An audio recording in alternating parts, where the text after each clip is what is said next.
India Australia മൂന്നാമത്തെ test നാളെയാണ്. രണ്ടാമത്തെ ടെസ്റ്റ് തോറ്റ ഇന്ത്യക്ക് നാളത്തെ ടെസ്റ്റ് എന്ത് വില കൊടുത്തും ജയിക്കേണ്ടതുണ്ട്. ഇല്ലെങ്കിൽ ഇന്ത്യക്ക് ചാമ്പ്യൻഷിപ്പിന്റെ ഫൈനലിലേക്ക് പണി കിട്ടും. ഇപ്പോഴിതാ ഇന്ത്യൻ ടീമിൽ മാറ്റങ്ങൾ വന്നിരിക്കുകയാണ്.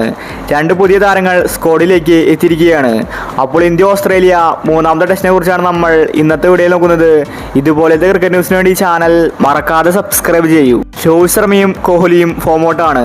അതാണ് ഇന്ത്യക്ക് പണിയാവുന്നത്. രോഹിത് ശർമ്മയെ ക്യാപ്റ്റൻസിയിൽ നിന്ന് നീക്കണമെന്ന ആഹ്വാനം വന്നിട്ടുണ്ടായിരുന്നു. ഇനിയൊരു പക്ഷേ രോഹിത് ശർമ്മ ക്യാപ്റ്റൻസിയിൽ നിന്ന് നീങ്ങിയാൽ ബുംറയായിരിക്കും ഇന്ത്യയുടെ ക്യാപ്റ്റൻ. നാളത്തെ ഇന്ത്യൻ ടീമിൽ ചില മാറ്റങ്ങൾ വരുന്നുണ്ട്. അശ്വിന് പകരം ജഡേജയായിരിക്കും കളിക്കാൻ പോകുന്നത്. അതുപോലെ ആകാശ് ദീപ് ടീമിലേക്ക് എത്തിയിരിക്കുകയാണ്. രോഹിത് ശർമ്മ ഇപ്രാവശ്യം ഓപ്പണിംഗിലാണ് കളിക്കുന്നത്. കഴിഞ്ഞ ടെസ്റ്റിൽ രോഹിത് ഓപ്പണിംഗിൽ നിന്ന് മാറി ആറാമതാണ് ഇറങ്ങിയിട്ടുണ്ടായിരുന്നത്. അതുകൊണ്ട് തന്നെ രോഹിത് ശർമ്മ ഫോമൗട്ടായിരുന്നു. രാഹുലും ജയ്സ്വാളുമായിരുന്നു ഇന്നിംഗ്സ് ഓപ്പൺ ചെയ്തത്. ഇനി മൂന്നാം നമ്പറിൽ ഗില്ലായിരിക്കും കളിക്കാൻ പോകുന്നത്. രാഹുൽ അഞ്ചാം നമ്പറിലേക്ക് തള്ളപ്പെട്ടിരിക്കുകയാണ്. കീപ്പറായിട്ട് ഋഷഭ് പന്തിനെ ഒഴിവാക്കുമെന്ന റിപ്പോർട്ടാണ് വന്നിരിക്കുന്നത്. പകരം ജൂറലിനെ കളിപ്പിക്കും. പേസർമാരായിട്ട് സിറാജും ബുംറയും ടീമിലുണ്ട്. അതുകൊണ്ട് ഇന്ത്യക്ക് പേടിക്കാനില്ല.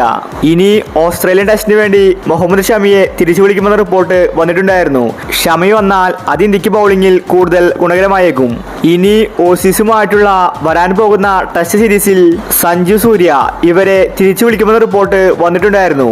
ഏത് ടെസ്റ്റിലായിരിക്കും സഞ്ജുവിനെ വിളി വരികയെന്നത് പറയാൻ സാധിക്കില്ല. അപ്പോൾ നാളത്തെ മൂന്നാമത്തെ ടെസ്റ്റിലുള്ള ഇന്ത്യയുടെ പ്ലേയിങ് ഇലവൻ നോക്കാം. രോഹിത് ശർമ്മ, ജയ്സ്വാൾ, ഗില്ല്, കോഹ്ലി, രാഹുൽ, ജൂറൽ, നിതീഷ് കുമാർ, ജഡേജ, ആകാശ് ദീപ്, സിറാജ്, ബുംറ. ഇതാണ് ഇന്ത്യയുടെ പ്ലേയിങ് ഇലവൻ. നാളത്തെ ടെസ്റ്റിൽ ഇന്ത്യ ഓസ്ട്രേലിയൻ ടീമിനെ പഞ്ഞിക്കിടുമെന്ന് തന്നെ നമുക്ക് കരുതാം. അപ്പോൾ ഇതുപോലത്തെ ക്രിക്കറ്റ് ന്യൂസിന് വേണ്ടി ഈ ചാനൽ മറക്കാതെ സബ്സ്ക്രൈബ് ചെയ്യൂ.